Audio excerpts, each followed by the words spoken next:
अब आपको आगे लेकर के चलते हैं और बात करते हैं यूपी की। यूपी में आज जिला पंचायत अध्यक्ष के 53 सीटों पर चुनाव होने वाले हैं। आपको बता दें, चुनाव के लिए सुरक्षा व्यवस्था और कड़ी कर दी गई है।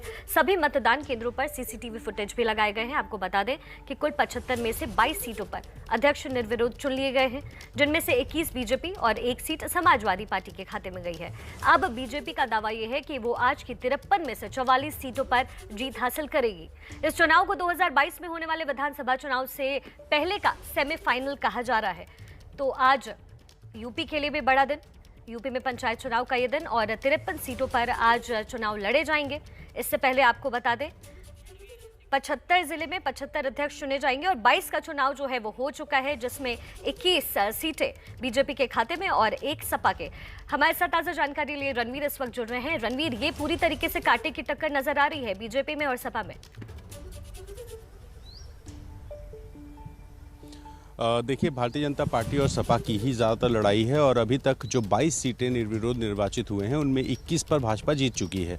आज जिन 53 सीटों में चुनाव होने हैं उन 53 में से 44 ऐसी सीटें हैं जहां पर सीधी लड़ाई भाजपा और सपा के बीच में है और भाजपा दावा कर रही है कि ये सारी सीटें वो जीत जाएगी।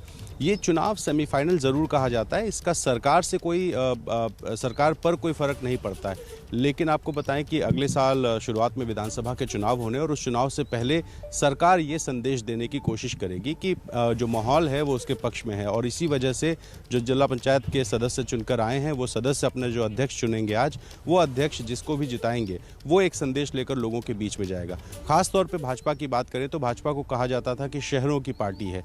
2014 के बाद ये जो मान्यता थी कि शहरों की पार्टी है भाजपा, वो मान्यता ज़रूर टूटी, लेकिन फिर से वही कोशिश है ये बताने की कि ग्रामीण इलाकों में भी जो पंचायतें हैं, नगर पंचायत हो या जो पंचायतों की सीटें हैं, उन सारी सीटों पर बीजेपी का माहौल अच्छा है। इस बीच में जो तमाम सारी दिक्कतें कोरोना काल में हुई हैं उसको भी ये बताने के लिए कि लोगों ने सरकार की जो काम की सराहना की है और यही वजह है कि जो जिला पंचायत है वहाँ पर भाजपा की जीत हुई है, ये सरकार कोशिश करेगी। वहीं समाजवादी पार्टी सबसे बड़ा विपक्ष बनने के लिए ये दावा कर रही है कि उसके ही सदस्य जीतेंगे। तो जितनी ज़्यादा सीटें इस चुनाव में जो भी पॉलिटिकल पार्टी लेकर के आएगी, उस पॉलिटिकल पार्टी के पास लोगों के बीच जाने में और अपना ये बताने में कि हम इस वक्त मजबूत स्थिति में हैं और हमारा माहौल अच्छा है, ये संदेश का चुनाव है। और संदेश के चुनाव के बाद जो यूपी का विधानसभा चुनाव होगा, उस चुनाव में जो बीजेपी और सपा की लड़ाई होगी खास तौर पे, क्योंकि यही दोनों पॉलिटिकल पार्टियां जो मजबूत स्थिति में दिखाई दे रही हैं फिलहाल, तो उसके बीच में लोगों के को एक संदेश देने की कोशिश होगी। ठीक है रणवीर, आप अपनी नजर लगातार बनाकर रखिए। बहुत बहुत शुक्रिया इस तमाम जानकारी के लिए। तो यूपी में आज का दिन बेहद खास।